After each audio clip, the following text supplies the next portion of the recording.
Dondre Izzo. I know it's middle of the season, but how do you justify not paying Dan?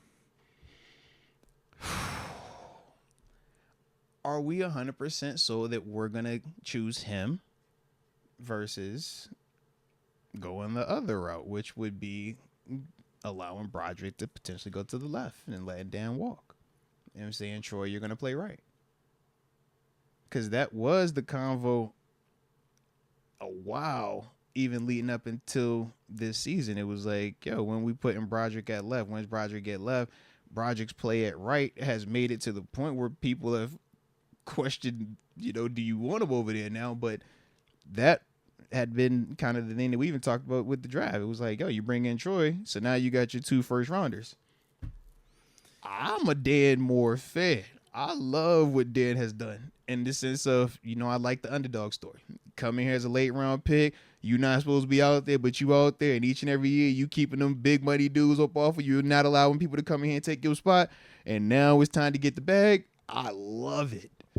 But if you're Pittsburgh, how do you do that? You definitely got to see what else you're paying this offseason and how much you can afford. Because you got to pay a quarterback here. You got to figure out quarterback. You're going to have to give Pickens an extension. Based off of the play of Broderick as well. You're going to have to be talking about Najee Harris.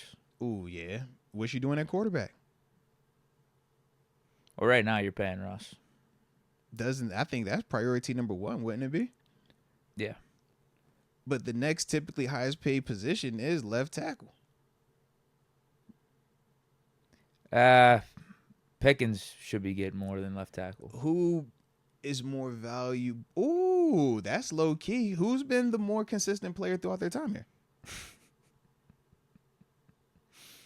GP is more exciting, but who's been more consistent? Let's have that convo. I think Pickens is better at his position than Dan Moore. Better at his position. Who's been more consistent? Pickens has way more talent. I'm with you 100%. Like, Pickens, to me, has top 5 ability. And I hope that we see that all the way come to fruition, not just this year, but continue on. But we know we've had some. I know. Even with Pickens' hiccups, I think he's still a bigger positive on the team. Respect. Than Dan Moore. Respect. So, you're right. I don't know what's the left tackle market right now. Left tackle market is usually the second highest paid position on your team. It's either them or they're not getting Justin Jefferson money though, right? Trent Williams, check him out. $30 million. Yeah, he might be getting around 30. Because Trent is like the Justin Jefferson of left tackles. He might be. Yeah. So it's there. Either way, it's around there. I would expect Pickens to have a bigger contract though than Dan Moore in our case. I do too. But I'm literally thinking to myself, like, shoot, we know Pickens can have a bad game, we could win. Dan Moore have a bad game, we are hurting. Just because of the value of the position. That's why left tackles do get paid and get drafted as high as they do, right behind quarterbacks. It's like high 20s is the top dudes. Okay. Williams at 27, Darisaw at 26, Tunsil 25. So I guess after quarterback, up there. I would say receiver then, and then left tackle. Yeah, and then you throw on offense, yes. Because then on defense is usually D or pass rusher, corner, maybe linebacker, interior D lineman. So he's up there in terms of his value, and he has definitely earned the money also. And I'm just thinking, based off of the track record of how we paid Chuks body of work when he got that deal was not Dan Moore's body of work, man. Agreed. Yeah, it just all depends on how much money we got. Do we feel like Broderick could replace him? Do we feel like you might can replace Dan Moore right now? You might have no choice. Because he might price himself out, yeah. Because you drafted him in the first round. So obviously you do believe in Broderick Jones to an extent. Right. It's almost like you got to, if you're a bird coming out of the nest, you got to take that jump out the nest and you got to try to fly, right? So it's just kind of that scenario. We've seen Dan he didn't learn to fly. We didn't even think that egg was going to hatch. And that egg done found a way to fly. We like, yo, it's flying. It look good all of a sudden. Hold on now. Yeah. But now he might move on. So now, Broderick, you're next up. Yeah.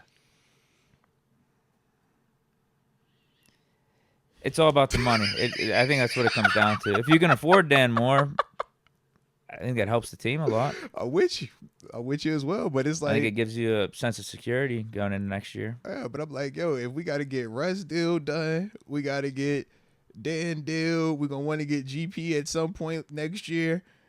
And the Najee situation, I'm like, yo, that's getting a little costly. We do have a bunch of cap space. And we can restructure. I think we're at like 73 Yeah. for 2025 offseason. So right there, I mean, if Russ gives us a little hometown discount, gives us like a little 30 mil per year deal. 30. So that cuts Talking that about 70 Deke, million 30, to Deke, 40. Deke, 30. He getting 40 right now. You want me to say 30? That's 10. And you saying he's playing better now than what he was when he was getting to 40. What? That's tough. And he's actually winning. That's tough. Brady was taking 25 for the He's Bucks. not Brady. Brady was married to Giselle. He's married to Sierra. Giselle has a lot more. Sierra's a ton of money, but Giselle's way more. He's not married anymore, though. This is also sick, bro. You are sick. Digital Dust is even going less than me. He said 2 years, 50 mil for us. Bruh, I'm just like, yo, how we get there? Like 40's probably fair. We're gonna pay you less for doing better than what you was. No, let's just say we gave you the chance. What He gave you. What the organization's chance. going to be a better fit than us for you? Which wanna player test the is gonna market. get you to what I'm bringing you? I see your next best option in Fields. You see him every day. And who he say is his favorite? He look up to me. He said, "Huh." And we got Fields as Russ's understudy. I think there's a reason. We got Fields chilling there, watching everything Russ does. Robin spent a lot of time with Batman. That's what I do know. Robin spent a lot of time with Joe Batman, Montana, bro. Steve Young. Steven spent a lot of time with Joe Montana. He spent a lot of time. Yeah. I'm still gonna roll Montana though. Yeah, I think I'm gonna still take Batman. I love Robin and Steve Young are great. All right, great. Hey man, it can work out, but give me the guy.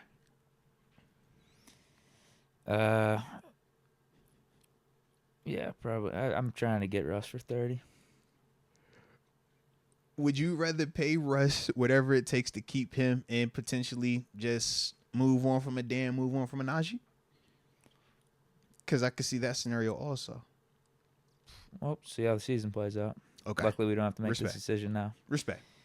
If he goes deep in the playoffs, AFC Championship, balls out, Super Bowl, that type of stuff, then I'll be over here. yeah, Broderick, maybe you are handcuffed. Broderick, you're playing left tackle. I don't care. Get good. Najee, I appreciate you. Jalen Warren, it's on you. I'm gonna draft me. Give me a back. Let me go find me a running back coming out of college real quick, man. Yeah. Someone should give Russ that Bible verse. Who was on the? It was Peyton Wilson. He kept bringing up that Bible verse. Money's the root of all evil. He did say that. Someone send that Bible verse to Russ in the offseason. Peyton said some funny stuff in that interview, bro. Russ is a big Christian, man. He believes in Right. God. Say, hey, God said this, Russ. Yeah. Don't forget. Respect. Peyton also said, man, it's 2024, man. Them doctors will put you back together. I'm like, hey, bro, don't take that approach, man. Protect yourself, please. Yeah. I like it, though. He was like, hey, man, I ain't worried about the injury. It's 2024. They'll put me back. Respect, though, man. But shout out to that question, Dondre. I like that right there, man. Shout out to Dan Moore I'm as open well, to bringing man. Dan Moore back. I didn't think this would be a thought midway through 2023. But, I'm sure there's a or lot of 20, people. or we're in 2024. It's a lot of Jeez. people that thought that, bro. A lot of people, man. But like I said, it's a testament to Dan Moore, man. I'm all like, Russ is another one of those guys, mid-round draft pick that did everything he could to kind of ascend to the level that he's at, man. Like, I like them dudes, man. Like them dudes. Shout out to DraftKings, who this show is brought to you by only the top-rated sportsbooking app in all of North America. Safe, secure, and reliable, ladies and gents. And, of course, whenever we talk, we got promo codes for you, baby.